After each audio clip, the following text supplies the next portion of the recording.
Olá, você achou que não ia ter a parte 2? A gente tá tratando sobre as constituições e um pouquinho de fofoca para dar uma pimentadinha nessa história, certo? Então nós tivemos a primeira constituição em 1824, após a proclamação da independência do Brasil por Dom Pedro I. Dom Pedro I se tornou o imperador do Brasil, assumindo o quarto poder no Brasil, que existia o poder legislativo, executivo, judiciário e o poder moderador, certo?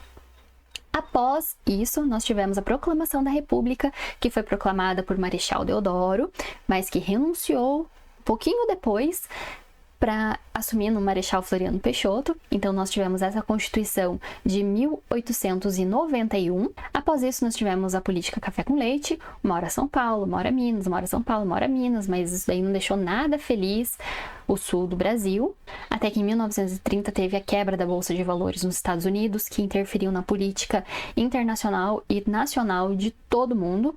Em 1930, Getúlio Vargas sai do Rio Grande do Sul, vai para o Rio de Janeiro, dá o golpe de 30, passa 1931, passa 1932, 33, nada de Constituição, pressão popular, cadê? Pressão popular, cadê a Constituição, cadê a Constituição, cadê a Constituição? 1934 nós temos uma nova Constituição, que foi baseada na Constituição da Alemanha, Constituição bonitinha, fofinha, com direitos sociais, previsão de direitos de voto feminino, mandado de segurança, ação popular, direitos de greve. Enfim, bonitinha demais, mas aí começa uma tal de uma história conspiratória, plano Cohen, comunismo vai invadir o Brasil, a gente precisa dar um jeito. Então, em 1937, um novo Estado novo, 1937, uma nova Constituição mais autoritária, baseada na Constituição da Polônia, chamada de Constituição Polaca no Brasil. A nossa Constituição, no caso, né, chamada de Constituição Polaca, retira direitos sociais, retira mandado de segurança, retira ação popular, traz um pouco mais, concentra um pouco mais de poder, prevê censura prévia, enfim, uma desgraça total. Mas ainda assim, Getúlio Vargas, com aquele jeitinho, né, com a malemolência dele, consegue colocar o povo no bolso e passa 5 anos e nada de Getúlio Vargas sair do poder. Aí começa, né, uma grande guerra, Segunda Guerra Mundial, Estados Unidos forçando o Brasil a entrar, e daí vai entrar, e o movimento integralista interno não querendo que o Brasil assumisse posição pró-Estados Unidos e pró-democracia. Se vocês quiserem, inclusive, saber um pouquinho mais sobre esse movimento integralista, tá aqui, ó, merchan, vai estudar. Getúlio Vargas, então, em 1942, decide entrar para a Segunda Guerra Mundial, aliado aos Estados Unidos. 1945, Segunda Guerra Mundial acaba, forças internas e externas começam a brigar com essa contradição brasileira de uma ditadura interna, porém apoiando uma democracia. E aonde que está a democracia do Brasil e tal, não sei o que, até que Getúlio Vargas é convidado a renunciar, surgindo uma nova Constituição, prevendo direitos de greve, restaurando, né, o regime democrático no Brasil. Depois nós tivemos o presidente José Linhares, depois nós tivemos o general Gaspar Dutra, e o terceiro presidente dessa nova redemocratização do Brasil foi quem? Getúlio Vargas, que foi reconvidado a se retirar, muita pressão para ele renunciar novamente, então ele deixou aquela carta que a gente leu no final do segundo vídeo e retomamos aqui a partir de agora. Após a morte de Getúlio Vargas, assume o Dr. Café Filho, depois vem Carlos Luz, depois Nereu Ramos, depois vem o Juscelino Kubitschek com aquela ideia maravilhosa de revolucionar o Brasil, cumprir o que estava... Gente, deixa eu falar para vocês um babado. A ideia de que Brasília seria construída, de que a capital do Brasil seria naquela região, estava prevista desde a primeira Constituição, mas nunca tinha sido implantado no Brasil. Não foi ideia do Juscelino Kubitschek, não, estava previsto na Constituição desde a primeira, lá atrás. Em 1891 estava previsto onde seria. Porém, Juscelino Kubitschek finalmente resolve colocar a mão na massa, resolve fazer Brasília, a economia do país, né, afundando. A economia do país afundou, né, nesse período. E logo em seguida vem Jânio Quadros. E Jânio Quadros, assim, eu vou ter que colocar a musiquinha pra vocês.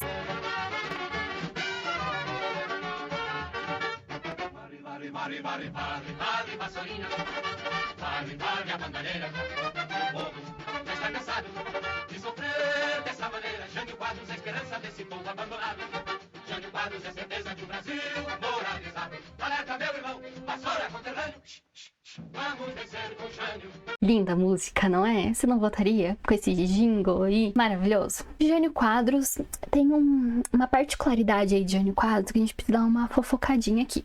Jânio Quadros, ele assume em 1961, mas em 1960, Jânio Quadros, ele foi até Cuba, que estava sofrendo, né, uma revolução lá e tal, não sei o que, e Fidel Castro assumiu e começou um regime comunista, e Jânio Quadros visitou em 1960 Cuba e não sei o que lá. Em 1961, Jânio Quadros assume, já começam a olhar assim, vamos ficar um pouco mais atento aí com esse moço.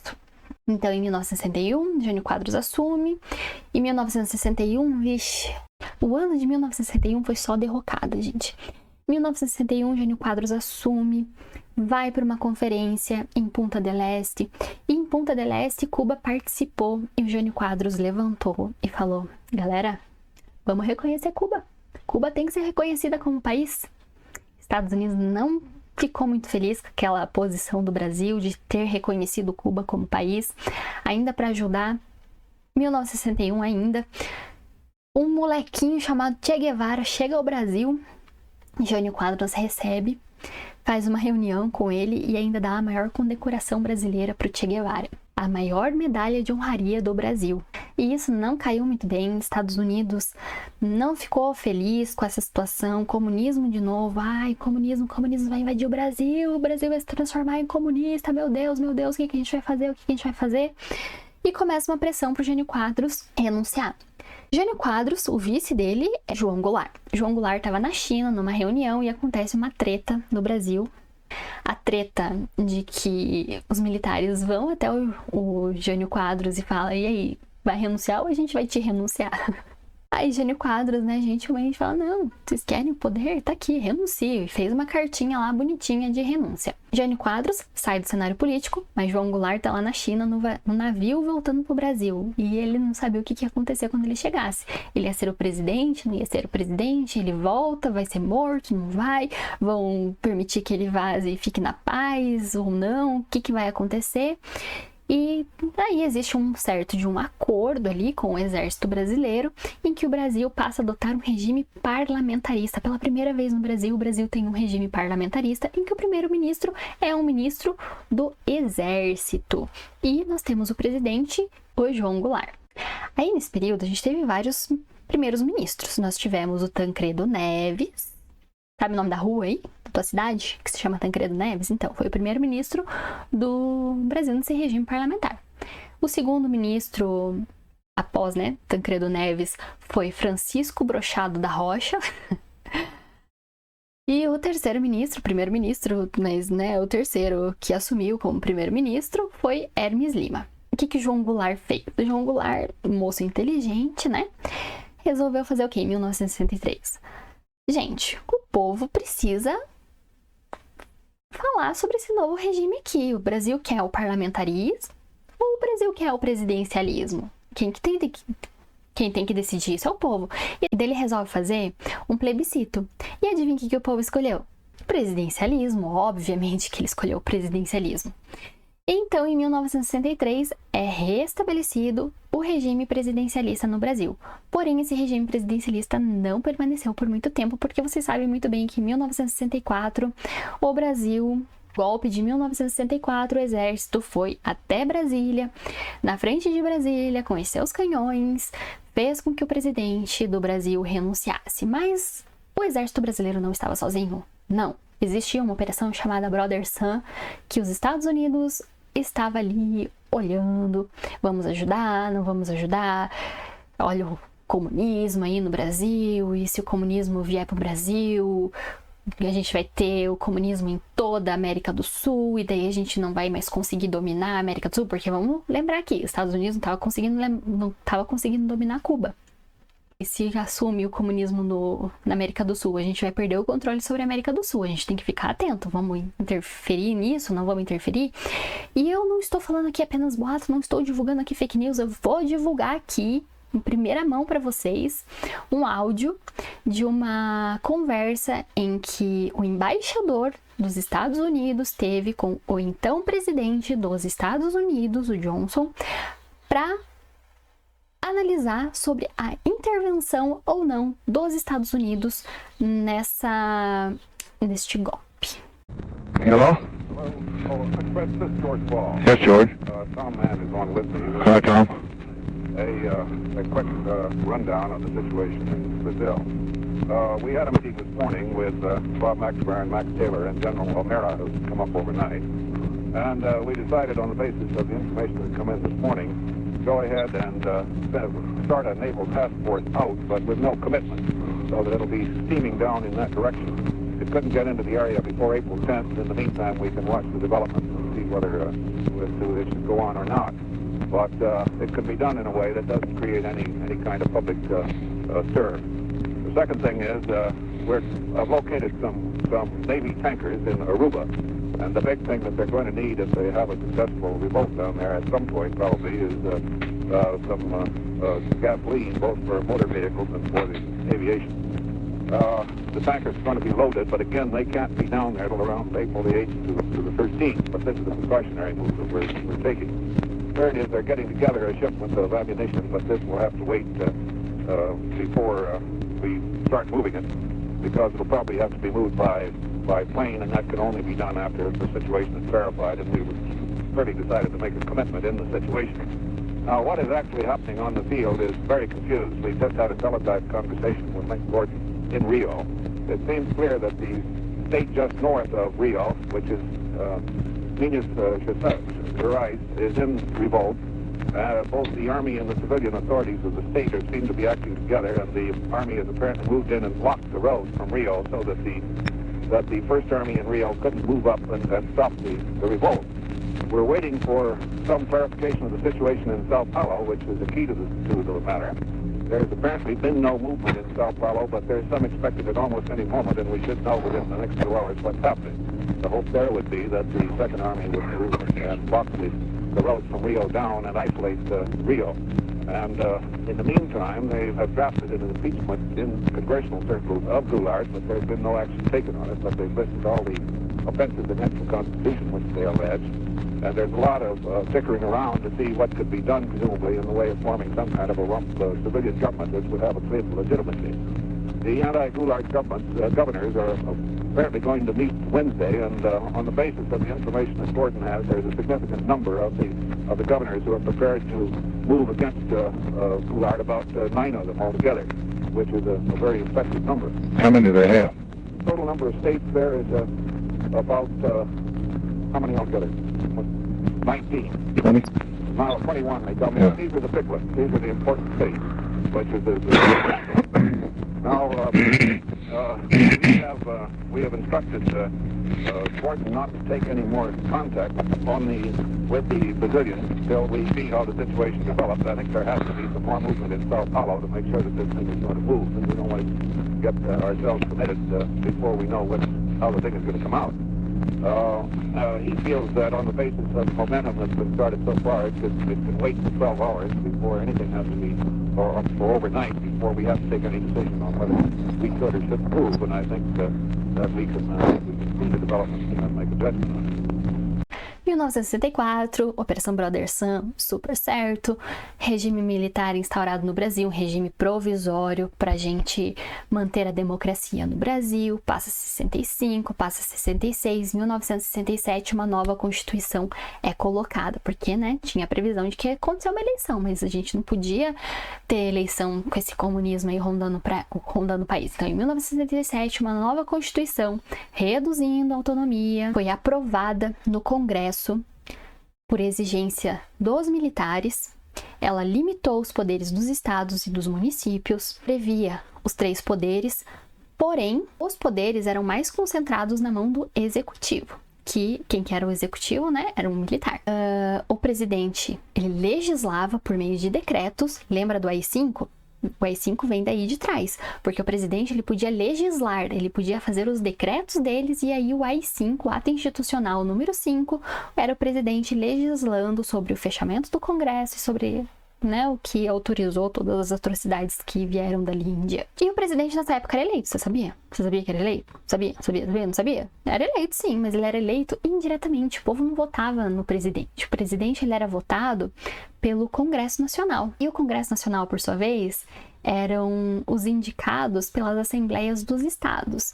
Então, como é que eu posso falar pra vocês, né? Era uma vontade um pouco, né, viciada, assim, porque a pessoa não era muito livre para votar, né? Porque ela dependia de uma indicação para ela ser votada, mas, né, se ela não votasse, podia a família sumir de repente, talvez. Em 1968 veio a AI-5, aí fecharam o Congresso, daí foi aquela palhaçada que vocês viram. Aí em dezembro de 1968 veio a AI-5, que daí de 69 para frente, só para baixo. Derrocada geral, perderam a mão, enfim, né? E aqui eu acho que é importante a gente fazer uma intervenção. Existia fundamentos para um receio de um comunismo no Brasil? Jânio Quadros acenando para Cuba, reconhecendo Cuba como um país, dando condecoração para o Che Guevara. Existia um indicativo ali de que o Brasil estava pró-comunismo? Talvez. Porém, essa resposta, né, contra-resposta de tirar o poder da mão do povo, de eleger o seu presidente, foi o melhor caminho? Esse governo provisório que durou até 1988, spoiler para vocês, foi o melhor caminho? Será que realmente o Brasil se tornaria comunista? Será que não era só um receio? São considerações pessoais que cada um tem que fazer internamente, com base em estudos. Eu apenas trago fatos para vocês e quem tira as conclusões é você. Estamos em 1969, a AI-5 instaurado, assume, né, um governo provisório, uma junta militar. Depois vem o general Médici. Posteriormente vem o Ernesto Geisel, o general. Depois vem o general Figueiredo. E depois, lembra quem foi o primeiro-ministro do parlamento brasileiro? Lembra? Ai, será que você lembra? Tancredo Neves. E daí vem Tancredo Neves de novo, mas agora para fazer uma transição, porém Tancredo Neves não assume e quem assume é o Sarneyzão. Sarney assume e faz esse processo de redemocratização do Brasil. É importante falar para vocês que a redemocratização do Brasil não aconteceu da noite pro dia, não. Foi um processo de muita negociação interna. Para vocês terem noção, em 1979 foi feita uma lei da anistia, 1979. Lembra que só em 88 que a gente teve na nossa Constituição, da redemocratização. 79 teve essa lei da anistia que tinha por objetivo anistiar todos os militares que tivessem cometido as atrocidades para daí começar uma redemocratização do Brasil. Porém, não foi suficiente. Os militares continuaram querendo ficar no poder. Então, 79 teve a lei da anistia, 1983 teve a PEC das diretas já, que o povo saiu na rua e queremos direta já, porém essa PEC não passou. A PEC não passou e não foi reconhecido o direito ao voto do povo em 1983. Somente em 1987 é que foi instaurada uma Assembleia Constituinte. Essa Assembleia Constituinte eram pelos deputados e senadores da época, fariam parte do Congresso, eles também fariam parte da Assembleia Constituinte e eles fariam dali então a nossa nova Constituição, que houve uma amplíssima participação popular. As pessoas iam para o Congresso não para fazer baderna, não para falar mal do Xandão, não para fazer o que fizeram no dia 1º de janeiro. As pessoas iam lá para discutir, para colocar suas ideias dentro da Constituição.